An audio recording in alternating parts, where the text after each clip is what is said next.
इस समिति ने कृषि जोत पर कर लगाने की संस्तुति की थी? भूतलिंगम समिति, नायक समिति, ज्ञान प्रकाश समिति, राज समिति। इसका उत्तर है केंद्र सरकार ने कृषि संपदा के कराधान और सभी पहलुओं से आय के सवाल की जांच के लिए फरवरी 1972 में डॉक्टर के.एन. राज की अध्यक्षता में समिति नियुक्त की थी। इसी समिति ने कृषि जोत पर कर लगाने की संस्तुति की थी। भूमिगत जल के सिंचाई हेतु उपयोग को संभव बनाने हेतु सर्वाधिक उपयोग निम्न में से किसका किया जाता है? लघु सिंचाई परियोजना, मध्यम सिंचाई परियोजना, वृहद सिंचाई परियोजना, उपर्युक्त में से कोई नहीं। इसका उत्तर है लघु सिंचाई परियोजना के तहत 2000 हेक्टेयर से कम क्षेत्र की सिंचाई होती है। भारत में सिंचाई की लगभग 62% की आपूर्ति लघु सिंचाई परियोजना से होती है। लघु सिंचाई कार्यक्रमों में कुओं के निर्माण, निजी नलकूपों, गहरे सार्वजनिक नलकूपों, बोरिंग तथा कुओं को और गहरा करके भूमिगत जल के विकास तथा लिफ्ट सिंचाई परियोजनाओं को शामिल किया जाता है। विश्व में आम तथा केला उत्पादन में किस देश का प्रथम स्थान है? संयुक्त राज्य अमेरिका, भारत, सिंगापुर, मलेशिया। इसका सही उत्तर है भारत। आम भारत का सबसे महत्वपूर्ण फल है। भारत में 2312 हेक्टेयर में आम की खेती होती है। विश्व के कुल आम उत्पादन में से 43.4% का उत्पादन भारत में होता है। भारत का सबसे अधिक आम उत्पादक राज्य उत्तर प्रदेश है। केला विश्व में लगभग 120 देशों में पैदा किया जाता है। विश्व में केले का कुल उत्पादन 86 मिलियन टन है।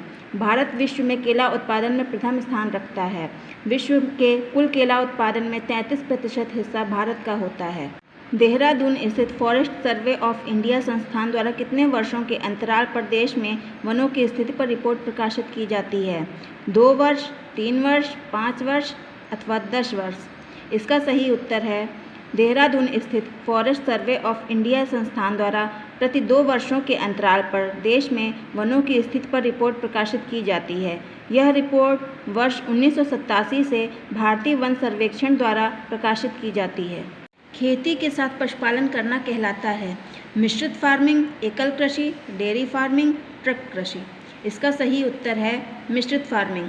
मिश्रित फार्मिंग एक प्रकार की फार्मिंग है जिसके अंतर्गत खेती के साथ साथ पशुपालन भी किया जाता है। किसान क्रेडिट कार्ड योजना किस वर्ष शुरू की गई?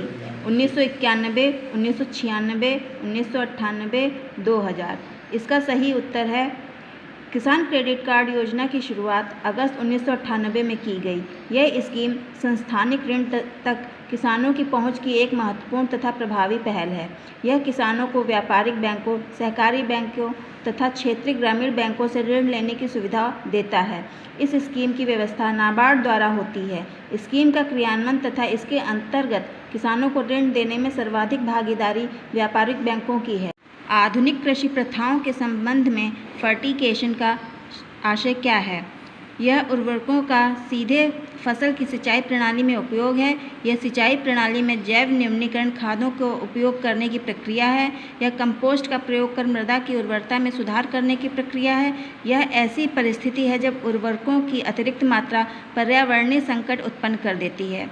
इसका सही उत्तर है फर्टिगेशन की अवधारणा सिंचाई प्रणाली में उर्वरकों के उपयोग की आधुनिक और कुशल विधि है। इसके अंतर्गत उर्वरकों, मृदा संशोधकों और अन्य जल में घुलनशील उत्पादों का सिंचाई प्रणाली में अंतःक्षेपण किया जाता है। न्यूनतम समर्थन मूल्यों के संदर्भ में निम्नलिखित कथनों में से कौन सा कथन सही है? इसकी घोषणा राज्य सरकारों द्वारा कृषि उत्पादों को कृषि मूल्यों में तीव्र गिरावट के विरुद्ध सुरक्षित करने के लिए की जाती है। इसकी घोषणा कुछ फसलों की बुआई के मौसम के प्रारंभ में की जाती है। वर्तमान में नगद फसलों के लिए न्यूनतम समर्थन मूल्यों की घोषणा नहीं की जाती है। उपर्युक्त में से कोई नहीं।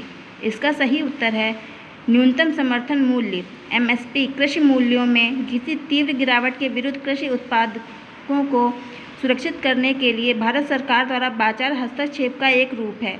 कृषि लागत एवं मूल्य आयोग की अनुशंसाओं के आधार पर कुछ फसलों के लिए बुआई के मौसम में प्रारंभ में भारत सरकार द्वारा न्यूनतम समर्थन मूल्यों की घोषणा की जाती है। भारत में सीमांत जोत का आकार है 5 हेक्टेयर से कम, 2 हेक्टेयर से 4 हेक्टेयर, 1 हेक्टेयर से 2 हेक्टेयर, 1 हेक्टेयर से कम। इसका सही उत्तर है भारत में सीमांत जोत का आकार 1 हेक्टेयर से कम है।